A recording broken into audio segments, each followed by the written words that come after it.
Hey guys, just wanted to do a really in-depth guide on Sand King because I don't see many in-depth guides around anymore, and I think they're a really good way to learn heroes. Like when I was learning TA, I think it was Wagamama who made like an hour-long guide where he just explained the facets, every facet of the hero. It's really useful and it helps your game a lot. Anyway, I have 2,000 games. I don't think I have an MMR right now, but I was 7K last season. So I'm just gonna, this is gonna be for everyone, I'm gonna start with the basics, like, simple stuff like pressing your spells, how to use your spells, and then we'll move on to like laning, and then if I can be bothered, I'll do some timestamps in the video so that you can skip to, like if you're a beginner, you can watch this from the start, and if you're already like 3K, 4K, 5K, you can skip to later on, where I'm gonna be discussing some more in-depth stuff. So just starting off, you wanna be you want to get used to his spells if you're completely new to the hero, just Dota in general. Let me just turn down my sound here really quickly. So Sand King has 4 spells, as is the norm. Uh, the Burrow Strike is kind of your main bread and butter. It's going to be the spell that you use the most, or you have to focus on the most probably. And just go ahead and level that. So what this is it's a AoE stun, and it starts from your position always, and then you just press it on where you want to go, and it will stun everything between you and the target for 2 seconds, or around 2 seconds. It's got the added benefit is in that it's a repositioning spell, so when you use the spell, you also move. This has got advantages and disadvantages.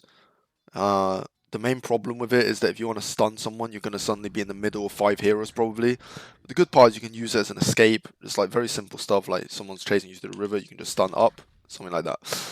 Um, this spell, the spell scales pretty well. It goes down 1 second in cooldown every level, but more importantly, the range goes up. The damage and the stun duration are also kind of big deals, but it's mainly the range is kind of the main thing. Because like if you look at the level 1 range, like if you imagine you're playing against some ranged hero, he's gonna be last hitting here.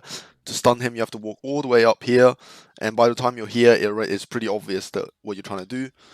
But like if you, I'm just gonna level to max actually. But at max range, he could be last sitting here. You can stun all the way across. Uh, so next up, as you probably just saw, is your passive Caustic Finale. I'm going to talk about these slightly out of order.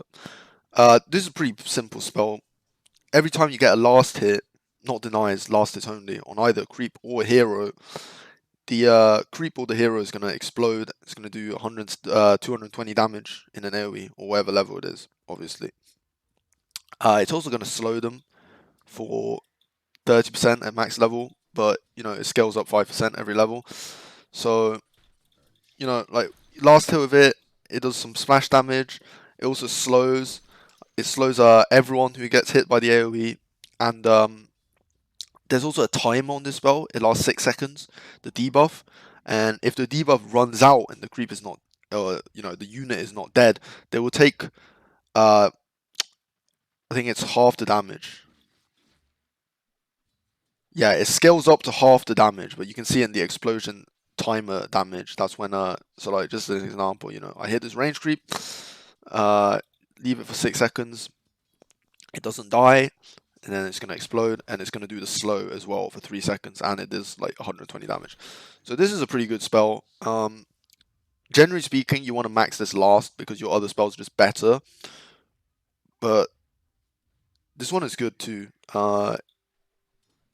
There's a lot of uses for it, like when you're just farming, it helps speed up your farm a lot. Like right here, you see like can last him multiple creeps at once. When you're chasing people, the slow is helpful. You can combo this with your stun and your damage spell. You can like hit a lot of creeps and then stun into them and do a lot of AoE damage. But so this is just like the only other real thing to say about it is that if they deny the creep that is caustic, um, it doesn't trigger. So like if I hit this creep and then I walk axe in and I deny this with axe, you see that the caustic finale does not go off. But like if you miss it, it takes a lot of damage. So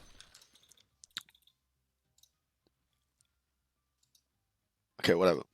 Next up, it's Sandstorm. This is probably your most important spell in lane and probably in team fights. It's maybe the same as Burrow Strike actually, but it's another important spell. Basically, what this does is you press W and it does AoE damage around you for 50 seconds or something like that. 35 seconds. Scales up from 20.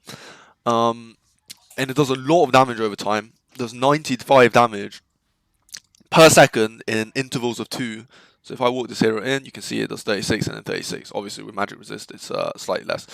But what's good about this spell is that since the change, you can now walk around in it without breaking the the invis. You can also use items during it. So like, let me just refresh the duration. So I'm W'd.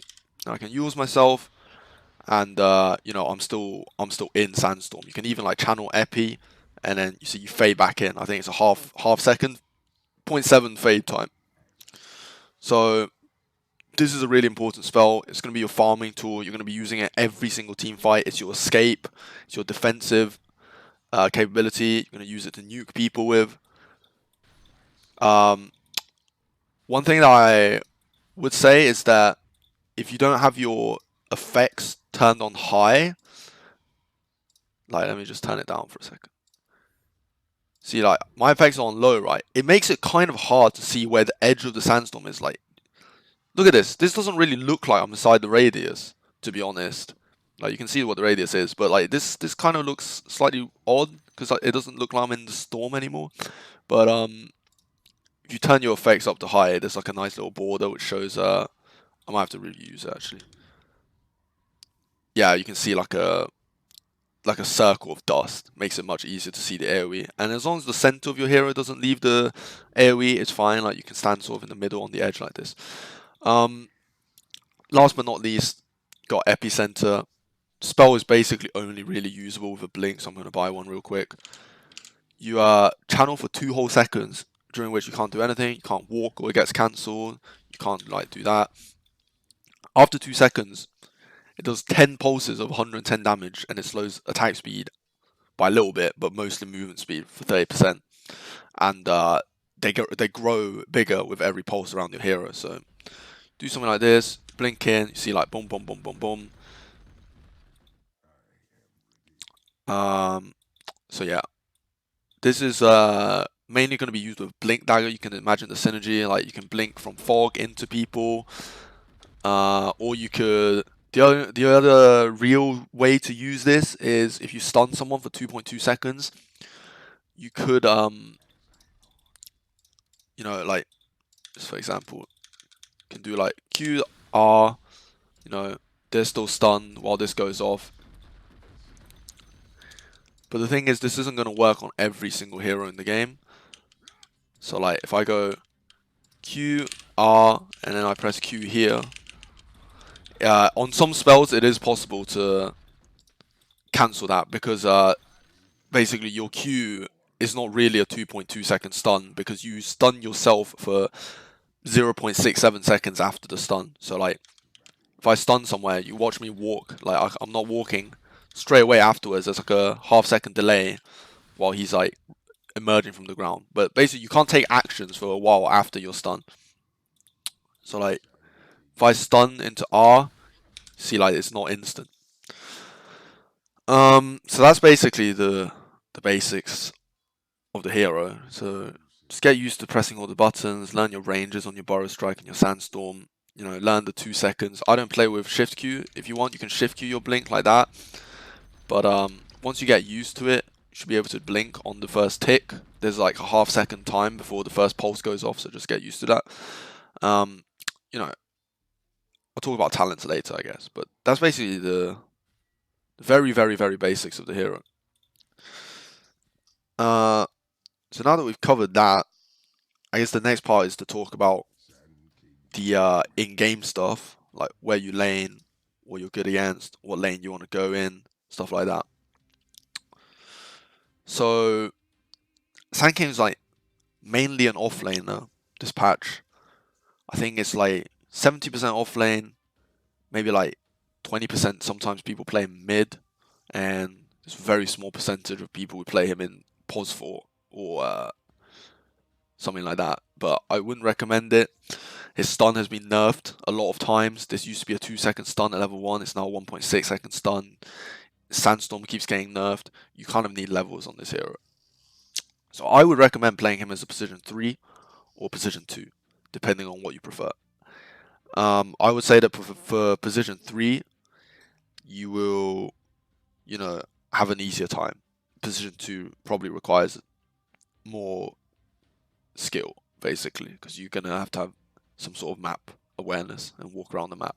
Position 3, the gameplay is really, really streamlined, you could say. Like, every game feels the same. You can play 10 games of Sand King one day. I can tell you the details about game number 3 or game number 7 because I play the exact same way.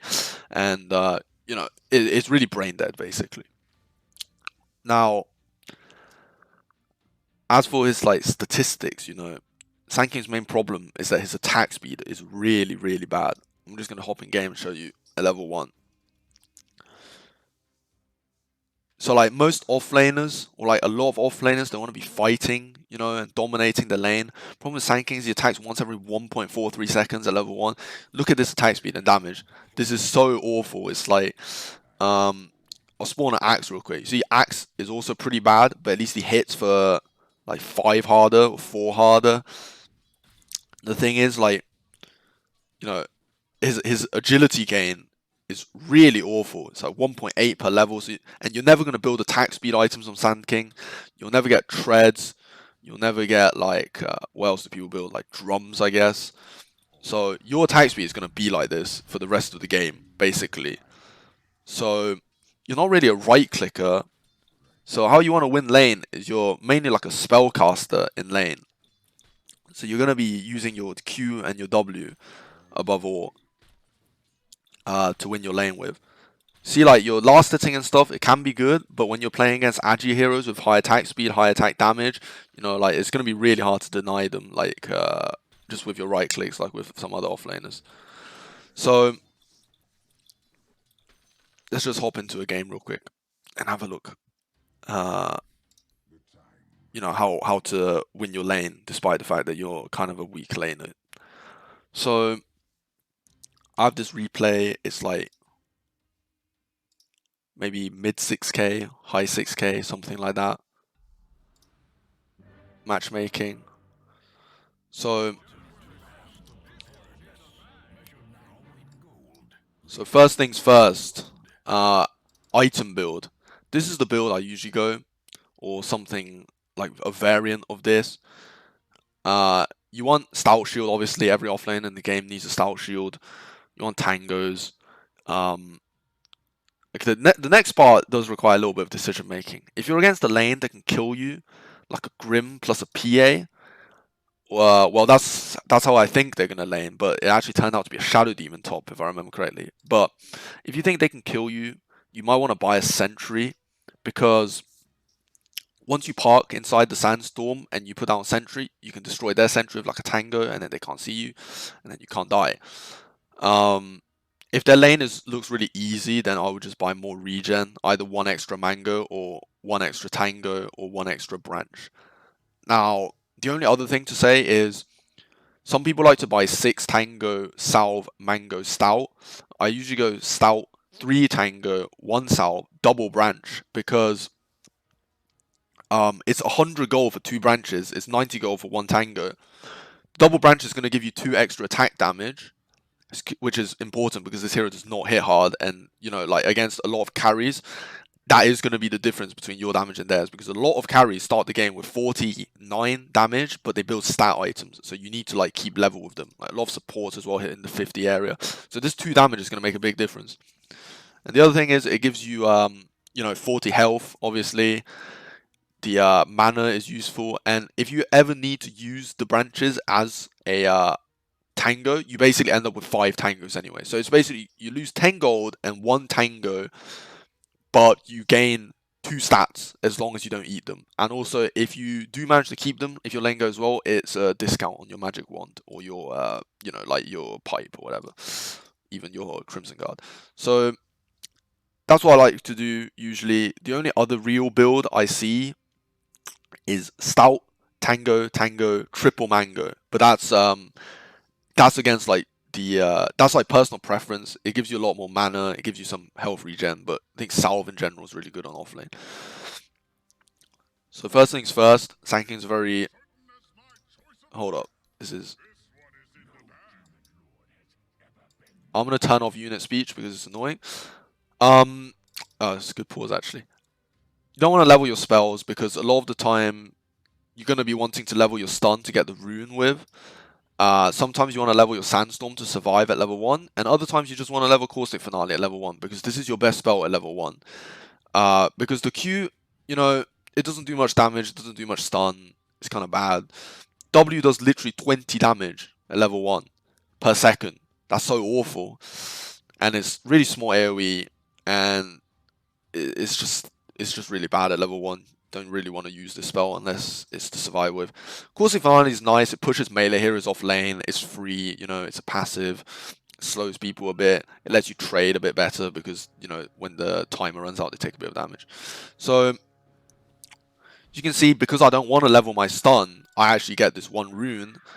I can go over and stun them for the other rune, but in my opinion it's not really worth it. So a lot of the time in Sanking you don't really want to contest second rune, even though you have a stun and you probably, you know, you could get it with a stun. But so this is just like your average block, you know, you send the range creep through for the equilibrium. So maybe I'll play player perspective actually. I'll slow it down a little bit. So you see that's like a... See, this is the power of the branch, right? Because actually, I won't play players. She has 50 damage, I have 51. I out damage her by 1. She has a Quelling Blade, but I get to deny. So that's already quite big. Nice little 2-man stun here by Kunkka. Forcing out Dagger. You know, here, you see when I leveled Caustic Finale. The thing about Caustic Finale is that if you show it too early on the lane, even if you want to level it, they're going to see the timer. And what's going to happen is they're just not going to stand near this creep. So I'm going to hold the level until I'm ready to last it. You see, I level it and then I last it. And it's a free harass. She's slowed. Anyway, so you push this out. This happens a lot when you use Caustic Finale, that it puts the range creep into deny range. Just be really careful of that. Make sure the range creep will either die or you have some way to deal with it. Don't ever put the range creep onto 1 health with your Caustic and let them get free deny. So here you see it's like... That's unfortunate. But it's just like, use the Caustic, use it to harass the PA out of lane. It gives you some easy last hits. No one really wants to approach you, or they take a lot of damage. So you can see I bought the magic stick against the PA because she's going to be spamming daggers, and this guy's going to be spamming his E probably as well. And I also have a Quelling Blade because, like I mentioned before, the this does not trigger on deniers, which is kind of bad. So this is something that happens a lot, or it should happen a lot, and if it doesn't, you should shout at your pulse forward to do it. You push out the lane at Sand King a lot, so you're going to be trying to do a lot of side pulls. What you want to do with the next wave, you want to drag it into here so that this range creep gets denied as well really quickly. So that's an easy deny. And I'm just going to walk back here and last this range creep. I'm not going to bother to contest this. I'd rather just get the XP over here. You see my Kunkka's pinging me. But see, like, the creeps are fighting each other. Our creeps are getting denied. It's very nice. So there's some fighting going on over here. It's not a big deal. Alright, so whenever you can, try and get right clicks on people, because this is gonna do, you know, a little bit of damage, but more importantly, it's gonna slow them. And anytime people are slowed, they find it hard to play the lane. So you see, I drag the creeps back here with the aggro control, just to make it slightly easier to play, because the creeps are closer to me. Just constantly deny, keep them away from the lane with the Caustic. People don't want to be in the lane because of Caustic Finale. That's kind of bad last hit. So here, this see, like, the PA doesn't really want to approach the lane too much. And I'm just last hitting, trying to get some denies when I can. But it's mainly about just getting XP, gold. So, Shadow Demon walks up to me. He also gets harassed. So, yeah. The reason I put a sentry down here is because I have 1 level in my Sandstorm now. So a lot of people, what they do is they like to start the lane with a sentry ward. And they put it exactly here. I'll show you some common spots actually right now. when people try sentry you out on Sand King on Radiant, they like to put a ward here because it's under the tower and it's hard to de-ward. They also like to put it here in the tree line, this tree line. They like to put it on this tree line, this tree line. Some people put it up here because it's just kind of a weird spot. You don't really expect it. So this catches a lot of sentries basically, and you know, there's no sentry this time, but it doesn't really matter. So you know, I have 10 stick charges. I'm just gonna go back to laning now. Not a big deal what PA does to me. I'm farming well. Just pushing out the lane with the thing so my Kunkka can side pull. Now, see, like the lane's constantly pushed out. Kunkka is side pulling. They also do a single pull here. And you know, you can tell when they single pull. You just walk over. Can just contest it really easily as Sand King with your AoE damage. Just make sure you keep right-clicking the creeps when you're in Sandstorm because otherwise they lose aggro on you because you're invisible, right? So you want to keep them in your Sandstorm, so just keep right-clicking. And you can also use your Quelling Blade to yeah, so this sentry was down here and I missed it. It's kind of bad. You can also use your Quelling Blade to reveal yourself after a right-click. So we got some fighting on the side here. You just want to help out your POS4 whenever you can. But it's not really a big fight. What rank is this PA? Unranked. Yeah, because it's calibration. I think people aren't really getting ranked right now, but he was immortal. So as you can see, like there's a lot of situations where you can drop the caustic finale. They can actually see me here, and I think I actually die here because I forgot to press my magic stick because he has 5 charges on me. Yeah, and he blows me up. It's my bad. Should press the magic stick, or I should have got the sentry earlier. But as you can see, the lane is going pretty well. It's 24-24. As for net worth, it's about the same. But the main thing about Sand King is his early laning is very weak. His spells don't do much. He has very bad armor. He has very bad attack speed. He has very bad attack damage. His bad movement speed actually as well. So as long as you are doing okay in the laning stage, it's not going to matter. So at minute 5, you want to grab the runes. Obviously, it's the most important thing you can do. Once you get 2 levels in your Sandstorm, this does 45 damage per level. You always want to max this first because it scales the best. At 1 point you get 20 damage, at 2 points you get 25 extra damage, so it's kind of a big deal. You always max Sandstorm, basically. 2 levels in Sandstorm, I can't really harass the PA out anymore because, you know, she can just last it with daggers pretty reliably. She probably has phase boots and like Basilius and stuff like that, so I'm just going to sit here and cut the wave, basically. So if Shadow Demon tries to kill me here, you know, I'm here. So if Shadow Demon comes here, he can't solo kill me, so PA has to walk over here, and if PA walks over here, she's going to miss last hits under the creeps, so it's not a big deal. Also, you can't lose last hits to creeps or denies over here. Right, so the other main thing as Sand King is that you want to be cutting waves, you want to be using a Quelling Blade as well to try and help out doing this. You want to cut into jungle camps so that you farm basically twice as many creeps. Like, you see right there, suddenly I'm 35 last hits. That was a lot of gold. Free gold as well. So as you can see, the Shadow Demon doesn't really want to deal with this. A lot of the times the supports will they're just like, I can't be bothered, you know, there's nothing I can do, I can't 1v1. I'm just going to leave my PA to free farm up here. The nice thing about this is that you're always going to outfarm their safe laner. So just make sure you grab the creeps. I like to cut some of the trees on the sides, just makes it easier to see everything. Pull it in here. Just want to aggro it and then Sandstorm to make them not hit you. Then you want to use your Caustic Finale to just last everything. You see, I'm up to 41 already. See, like, the last hit gap is increasing, even though she's technically free farming on the tower. While the net worth lead should be increasing as well, actually. Yeah, see, I'm now first, or, you know, around the same. But after this pool, I should be first. So after you kill both creep camps, might want to just wait out a little bit for the 7-minute camp. He actually blocks it, I think. But here they use dust on me. Just don't panic. Use your stun. I level my epi at 6 here. Actually, I'm going to go into this a little bit more in depth because this is kind of there's a lot of decisions going into this. So I'm going to watch my player perspective. So you see, the first thing is I'm waiting for the minute 7 camp. I see the Shadow Demon up here. The first thing I do, I don't know if you saw that, but I click on him because it's very important to always know if the people coming after you have detection or not. Sand King is all about the detection game. You play very differently based on whether they see you or not. I saw that he has Dust, but no sentries. Now, knowing that, I'm going to try and reposition myself to a slightly better spot. As in, not here, basically, because I don't want to fight against a Dust and a PA, who has no creeps on the tower. So I move over to the left, I get daggered, so I'm slowed. Now, this guy is fucking spamming shit on me, so I'm going to press W to try and force out the Dust, and also it makes it so that I have an AoE storm of damage to protect myself with.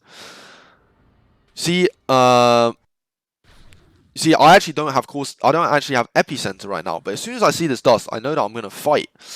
And you see, I actually level it right here, because I know what's going to happen next. He's going to Dust me. The other thing I know is that this guy is level 3, and every single Shadow Demon player in the world is going to take 2 levels in his E, because it scales so well. And I saw the W earlier, so I know his skill build is 1-0-1-2. Like, I know that skill build, even though I'm not playing on his team. And the PA has no stun, obviously, because she's PA. And she also definitely does not nuke me down in 2 seconds. So I know that I can stun into Epi here, and he can't cancel it in any way, even though this stun is not long enough right now to do a real combo, you know. So I hit some creeps first to try and get some Caustic Finale to protect myself from the right-hand side against the PA. I do the Epicenter. This time I press Magic Stick. She walks in to try and finish me off. I'm just waiting for Dust to run out, and Dust does run out. So you see, that's I'm now alive. That's all it takes. You just need to not panic, you know, use your spells, think about what the enemy have. He had Dust, so I just knew I had to survive for X amount of time. And, you know, like, if you know their skill build, you can level your spells in such a way so that you kill them. And just stuff like that. It's just in-game decision making. I buy my straight up Veil at this point. Sometimes I buy Boots first, depends on the game. Sand King's not really a mobility hero per se in lane. You don't really walk around that much. You don't like juking trees or anything because you're going to be in Sandstorm the whole time anyway. Veil is definitely the best item. You can buy it as a first item. It's either this or Blink. It gives you the armor, which is really good because Sand King has armor problems and he doesn't buy phase boots like every other offlane in the game. It gives you 15 int, which is a big deal because he's very mana hungry and he's a strength hero with bad int scaling. And it gives you HP regen. Magic weakness is really, really strong, as you can imagine, with your Sandstorm, and you know, it's just all magic damage. And you can buy the whole thing from Side Shop if you buy the recipe from base. So you see, I put down the Veil. You see here, if you're gonna level Caustic Finale, you should use it. So like, this is just a little subtle thing, but like, see the Kunkka X's, I Veil, make sure the torrent damage goes off. I just hit this creep once and then I stun into them for the caustic damage. So then I buy my boots, I assume, and some TPs hopefully. No, I'm a bad player. Okay, so next up we're gonna Shrine because I have mana problems. When you Shrine, you should drag this into your backpack to get more mana. You should drag out all your stat items. So we're just going to go kill mid right now because the top lane's going pretty well. And obviously I'm Sand King, so I do a lot of damage against this Necrophos because if he Ghost Shrouds, you know. And the other thing is you want to use your stun while they're still inside Sandstorm. So you see here, it's a little bit bugged now, but you know, I was inside Sandstorm. I stunned him on the edge of Sandstorm so I can try and body block him into it further. Maybe I can find a better example later. So, you know, see, my net worth is now a lot better than PA's, even though, you know, I haven't been doing anything that, you know, he's 52 last hits, I'm 51 last hits, I have 1 death and 2 kills, and I'm quite a lot higher just because I've been doing a bit of jungling on the side. So sometimes when the creeps are like this, obviously you can't cut because the creeps are right here in your face, so you just want to push it out. Let's do some last hitting. You should carry a TP on you, I don't know why I'm not. So I just Sandstorm this down, push out the wave because no one's here. I want to pressure the tower. Pressure, pressure, pressure.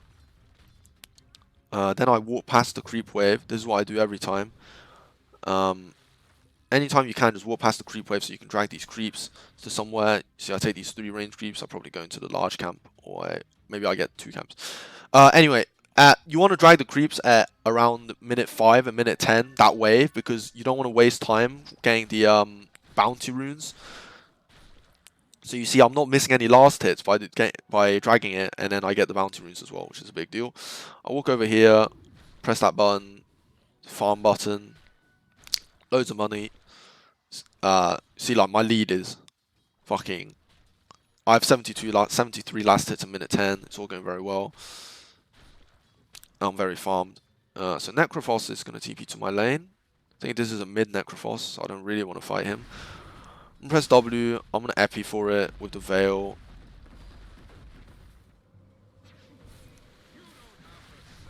So yeah, you know, you can always use your Veil with your Epi and your Sandstorm. It does a lot of damage. Just make sure you use your Veil first. And the other thing, like the small subtlety that you might not notice, is that when I start this fight, I press Veil, I press Sandstorm. I press my Sandstorm first before I stun an Epi, because this is going to last 2 seconds. So it's basically it's a free 200 damage. So always use your Sandstorm before you use your Epi channeling, and try and keep them inside the Sandstorm as well, obviously. So the reason I'm playing like this is because he probably has Reaper Scythe. I don't really want to die to it. You can wait for your team to show up and finish him off. Anyway, so 2,700 gold. I'm going to buy the Blink Dagger. So this is kind of ideal inventory setup right now. The Blink, the Veil, the Magic Stick, obviously Boots, Stout Shield. You want to be carrying TP as well, but I'm bad. So once you have Blink, you can probably just play behind your team. You can go for pickoffs like this, you know, that to that, stun him, you Veil him, and he dies. So you can get a lot of picks from this point onwards, you know, like this guy is find a regen rune here. But you see, if I had a TP scroll, I could have counter-rotated with the Blink and the stun, but you know, this is why you always carry a TP on you. I'm saying a bad example here. Just always carry 2 TPs on you. Just doing some last hitting while I wait. See, I'm like moving my camera around the map constantly so I know what's up. So in a situation like this is something that you will develop a sense for as you play more. You want to be landing 2-man stuns. Whenever I look at stuff like this, you can see like you should be able to see the angle of engagement that you want to take. So I know where my hero is. You see where my camera is pointing. I'm not looking at my hero right now because I know where he is. He's like around here, and I know that when I get to around here, I'm going to be in blink range, and I'm thinking I'm going to 2-man stun them like this. So this comes with experience, you know, like some people like to walk like this and 2-man stun downwards, so you're safer and closer to your Lycan. Some people might just go for the 1-man stun if they're, you know, it just depends. But try and develop an eye, see the range. Like I can tell personally that this is in 2-man stun range, but this comes with experience. You should always Veil first before you stun, but you know, I'm only human. Sometimes I make mistakes. So I always take the 200 health talent here because, like I said before, Sand King's not really a mobile hero. You don't need to walk around that much, and 200 health lets you survive longer. And Sandstorm does a lot of damage. Get an easy pick here. It's all about going aggressive with the blink because people don't expect it at minute 10. You do a lot of damage with your Veil. So next up, got some mana problems. Just gonna buy Arcane Boots. So wait until I'm near my team. Then I mana them up. So yeah, this is okay. So this is actually quite an. I'm really deep here, right? Because I'm going for another aggressive play. This is what you should do as the offlaner. You should always play aggressive and try and make things happen. I get dusted, and it's looking pretty fucking bad. I look how much fucking damage is coming in on me. First thing first, I break the silence. You know, like I'm taking a lot of damage here, but I'm just fucking with the boat buff. You can blink out. See, like a Sand King, if I didn't take that 200 health talent, I'd be dead right now. So, but you can play it very aggressive on this hero. You have 11 armor, 1,600 health. I'm sure I'm the tankiest in the game, right? Yeah, by far. Oh, actually not by far. Yeah, okay. But like, you're very tanky, basically. So I take this Hage Rune and I'll probably go Shrine. Hopefully this time, because I'm a bit lower, I'll backpack my stuff and show you guys how. Yeah, so you backpack your stuff, you switch it back in. This way you heal more, and some people like to drop their items on the floor. I wouldn't recommend that because, you know, they might get denied or something. Okay, so here is like another situation of teamfight decision making. Just think about what you would do here. Here's an exercise. Pause the video and think about what you would do here if you were playing the Sand King, and then see if we agree. The first thing I would say is that because Night Stalker's ulted, I know he has global vision, or not global vision, but like good vision around him in like the flying vision. So I don't really want to be casting Epicenter from down here because he's going to cancel it. On the plus side, though, I can see that there's an X-Mark going on and a Torrent combo. So maybe I'll one-man epi this like a Night Stalker because he's the strongest team fighter on their team. If you think about it, like these heroes don't really do any control, they don't do any silence. So killing a Night Stalker is a big deal here. So that's what I would do. Maybe that's not what I do, but let's just see. Yeah, so I ignore the Night Stalker because he's actually running away. I go over here to kill some of these instead. You don't want to use your stun on dead targets like this. You want to be catching people with it. So like, I think here I go for the 2-man stun. I don't know if I catch it. No, not quite. But you see like the thought process, right? So the main thing is that you don't want to be channeling Epicenter in fights like that because it's 2 seconds. You would rather be stunning people, and then you can epi later on the re-engage. So this is actually quite an interesting situation. Yeah, we have a ward here. So the thing about Epicenter is this spell is very... I would say that it's very overrated. People talk about it like a big team fight spell. If you actually think about it, you don't really want to be standing in the back lines for 2 seconds channeling, and it doesn't actually do that much damage. Like, it does 110 damage per pulse, but this does 95 damage, and with the talent, it does more damage, so it's not really a big deal. If you get some pickoffs with it, there doesn't need to be a team fight because they're playing 4v5, and then you can catch more, you can pick off more. In pubs, it's very effective. Just use your Epicenter on anyone you see, especially cores, you know, like Blink Stun, but a bit of Ash. So this combo does a lot of damage. It should do around, I would like to say 1,500 damage-ish with 2 levels in this, Veil, Blink, you know. So here we got another Lycan situation, or like a Necro situation to be more specific. So the Necro is killing our Wraith King, you know, you always constantly want to be in the fight. But like the thing is, you see like, I'm like walking around the map, I made a kill here, I made a kill here, I made a team fight here. You just want to constantly be in the fights, just walk around with your Blink. Look at that damage against Ghost Shroud.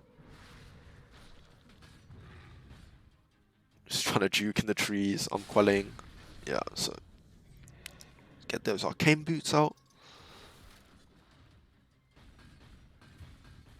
And this game should be history. Stun some people, you know. But like, look at the team fights, right? See what I'm doing? I stun, I wait, I stun, I wait, I stun, I wait. That's why you don't take the movement speed talent. This is what you should do as Sand King. They should never be able to see you unless you're stunning 4 of them. Well, that's the idea anyway. Then the game is over, you know, play aggressive, always make situations happen. Worst thing you can do as an offlaner is wait for other people to play the game for you. You want to be proactive. In pubs, generally speaking, in pubs, whichever team engages first is going to win the engage just because of like bad coordination, people don't save each other. So that's an example of one game. So this is another one. I think this one is slightly more difficult, which, you know, that lane, like my lane went very well. But I think this was a slightly more difficult lane. But anyway, this is like a battle cup, I believe. Let's just see if I do anything different. So you see, I do the exact same build because it's against the same sort of lane. It's like a Drow plus a NP. So get lots of regen against stuff like this because they want to harass you. Same thing. I'm not leveling any spells.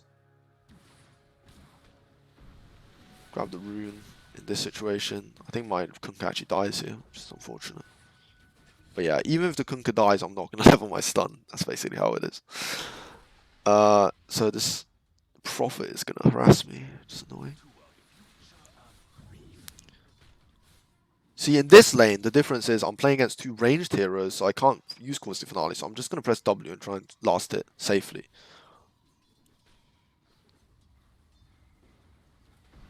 Torrent to get the last hit. Make sure we don't get denied ever. See, I walk back between the waves meeting so I don't get harassed for free. Constantly dragging the creeps back so they can't harass me as much. Well, I say as much, but I'm still getting harassed a lot here.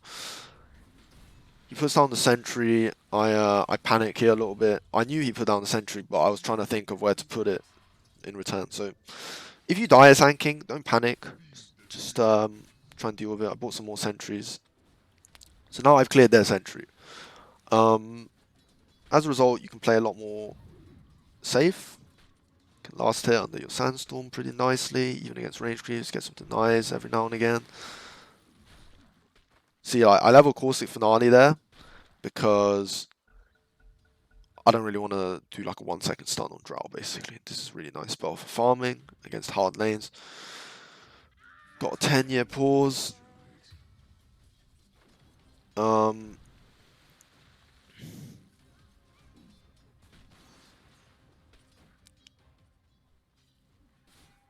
So this is something that happens a lot on offlane. 2 creeps will survive if you drag back. What you can do with these 2 creeps, you can drag onto this range creep and deny that one for free, but I don't do it there. Sometimes I do it. So they put down more sentries. I'm gonna de-sentry them. Just constantly keep your eye on their, like, hold up, I actually get killed here because he puts down even more sentries, but it's not really a big deal. I still have 14 last hits in minute 3 against a hard lane, and more importantly, I'm burning their supply of sentries pretty hard. I'm gonna buy more sentries, put down a sentry here. I don't find it. He's actually gonna teleport out. See, I'm looking around for the sentry right now, and then I think I put out another one and I find it here, so I kill that. So my Kunkka actually dragged the wave for me, which is why there's this huge fucking creep wave here. So I'm just going to walk past this wave, I think. I'm just going to... A little bit of pressure on Drow, make sure she doesn't last everything. So this is like a big ass wave, right? You can do this yourself if you're having a hard lane, but usually better to let your position 4 do it for you. Really, really big wave. All the way back here. And I'm just going to farm it with my caustic, because this does 20 damage. I know my Kunkka's taking runes, that's why I don't go get the runes, otherwise I would. Also, there's so many creeps on the tower that I have to last it. So you see I'm back up to 25 last hits in minute 5, which is kind of like, which is, I would say, good. Generally speaking, you want 50 last hits in minute 10, that's like a decent game. Buy the Helm of Iron Will, because I'm not going to be walking around much anyway, I just want some armor against this fucking Blightstone, double ranged, and the Prophet Trees and whatever. Once you get like a few levels in your Sandstorm, and you have the sentries de-warded, de-sentried, I guess. See, like, they're not really doing much damage to me anymore because of the armor, even with a medallion. So I'm getting denied pretty hard here, but the important thing is that I'm getting XP. I buy boots now because I need some mobility because I'm going to be trying to cut the wave.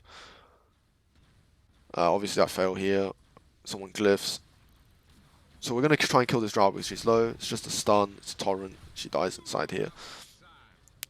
But you see, like, XP is way more important to Sand King than gold, because once you get a few levels in this, it turns into gold anyway.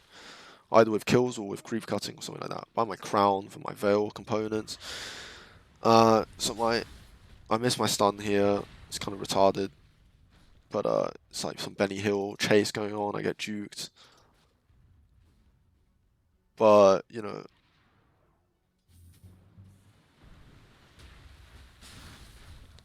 I get the kill in the end. And I was going to go Shrine anyway, so it's not a big deal. But this is what I mean about the level 1 stun. It's very, very bad range. So, you see, like, again, this is a level 6 Epi game. Not every game you go Epi at level 6, but this game you do because you're trying to get a kill with it. You see the lane is actually quite nice now, even though they took the tower and they were winning an early game. Because I survived with the sentry wards and the XP, got some kills later on with my Kunkka. So this is like, if you're having a bad game, you can cut a lot later.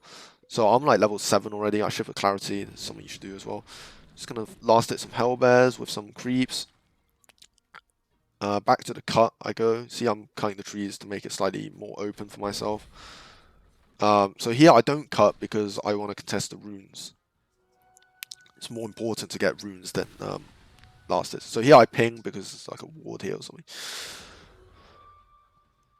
You want to call out stuff like that if Nature's Prophet ults you where you don't think they have vision. Farm. Try not to use your Sandstorm to farm with if you can help it. It's a very important spell. Back to the lane.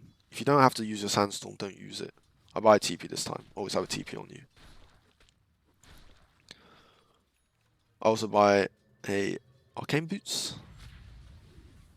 So here, something that Sand King likes to do is defend his towers.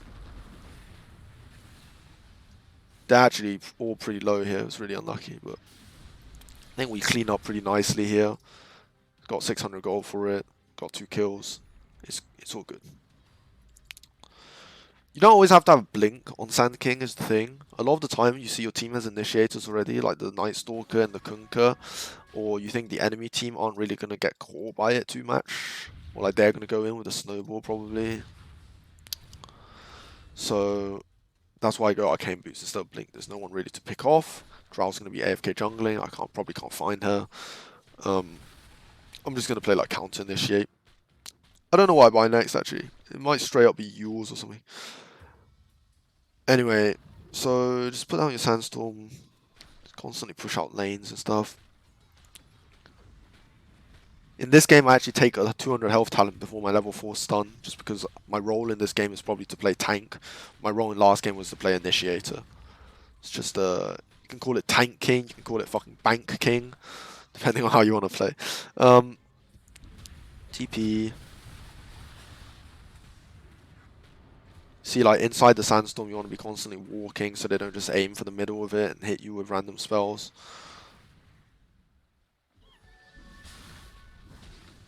See how I'm walking constantly away from my team during sandstorm so I don't get affected by AoEs. You don't want to use your stun on targets that are dead.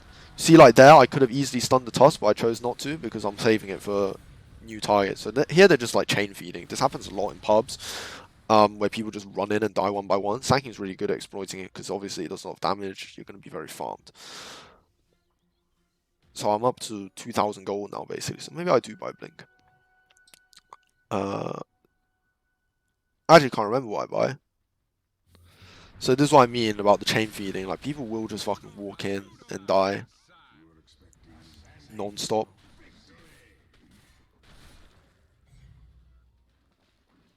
So you want to make things happen. Play near your pos 4. This time I use the epicenter.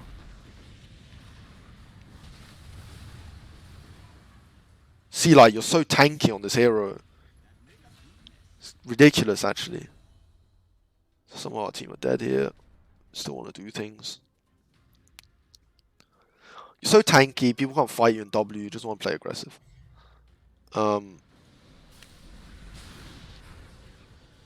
This time I get dusted, so I run away. See, I never fight when my Sandstorm is on cooldown. It's by far your most important spell, probably, to stay alive in the fights, at least.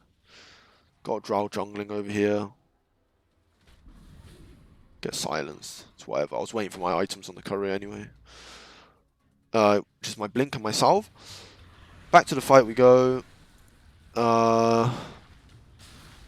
This time it is worth a stun because he's inside his sprout. You don't know if he's going to TP out or not. But you see at the start of the fight, I wasn't going to stun this guy because we have 3 heroes on him. I'm just going to separate him from his team, basically. See, I'm always stunning the people that aren't already caught. Either to harass them so that they can't join the fight, or, you know, for the extra kills. Now, something you should do is Sand King a lot. Try not to use your stun. Like, this is what I'm talking about with the body block. You want to try and body block people inside your sandstorm if you can. That takes a lot of practice. Hold on, I'm actually just going to show that again. See here, like, I see this Drow over here, I want to catch the Drow, I stun, I sandstorm, and then I bloody block her pretty hard to take like an extra 100 damage maybe, so it's pretty nice. If you can do it, you should try it. And that's why you always stun to behind them with Burrow Strike. I'm going to talk more in depth about the spells after this replay. So this is what I'm talking about with the one-man epis, you want to be doing it a lot. So you see I'm like constantly just playing inside Sandstorm, walking around from place to place. You know, you can escape with your Q. Here I actually get instantly fucking Reaper Scythe, but...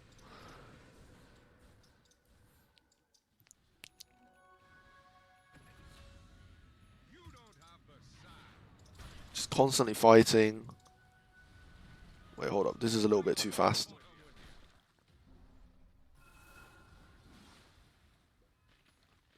Find a Drow. Stun. You know, when you're sandstorming, you want to be playing from the trees. Go back in. Another epi.